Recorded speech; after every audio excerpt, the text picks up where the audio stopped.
If you love Baltimore sports, you'll love WNST.net. This is Brad Stevenson here with WNST. Thanks for joining us today. I want to talk a little bit about the Ravens because this is a Ravens town right now. As much as we all love the Orioles season is on a downswing. It was good to see Buck come in and spark the Orioles for a week or so, but it's Ravens town now. I want to tell you guys about the big key to how the Ravens are going to win this year, and that is with that offensive line out there in Owens Mills. We need them to step up. I looked up some stats last week about some of the sacks in the NFL, and some of the leading teams that give the least amount of sacks were the the Indianapolis Colts, the New Orleans Saints, and the New England Patriots. What's similar about those three teams? They have great quarterbacks. They got Tom Brady, unfortunately, Peyton Manning, and Drew Brees. The Ravens gave 36 sacks last year. Joe Flacco was getting banged up a little bit towards the end of the year, and come playoff times, he wasn't able to keep it together to win us a couple playoff games. So this year, Michael Orr, Ben Grubbs, Matt Burke, Marshall Yanda, and it used to be Jared Gaither, but I guess now it's going to be more like O'Neal Cousins and the little whoever's going to be at our right tackle. They need to step up and keep Joe Flacco safe back there. The more he gets banged up, the worse off we're going to be later in the season. And if Joe Flacco doesn't have time, he can't get the ball to our new weapons like Anquan Bolden, Dante Stallworth, and of course the sure-handed Derek Mason.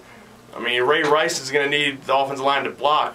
Willis McGahee is going to come in, relieve Ray Rice. He needs the offensive line to block. LaRon McClain, he looked pretty good the other night. He needs the offensive line to block. Without the offensive line, they are not going to be able to have time to throw the ball, to run the ball, to march the ball up and down the field. Everybody wants to talk about how big of an acquisition Anquan Bolden was. Well, last year, Joe Flacco still threw for 3,600 yards without Anquan Bolden, without Dante Stallworth. He had Derek Mason, but who else did he have? Mark Clayton for a couple catches here. Kelly Washington would catch once every 3 games and do a little dance because he got a first down. We have some weapons now, but the offensive line needs to give Joe Flacco the time so that he can throw the ball downfield, so we can get those projections of 4,000 yards, 25, 30 touchdowns. We want Joe Flacco to be a fantasy stud, but it comes when he has time in the pocket, when he has time to go through his progressions, when he has time to dump down to Ray Rice, who's going to probably be one of our top receivers like he was last year.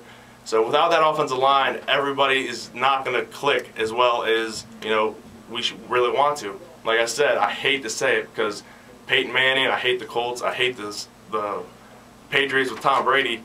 They need to give Joe Flacco the time that these elite quarterbacks have, and if they give Joe Flacco the time, Joe Flacco will elevate his game to become one of the best quarterbacks in the NFL.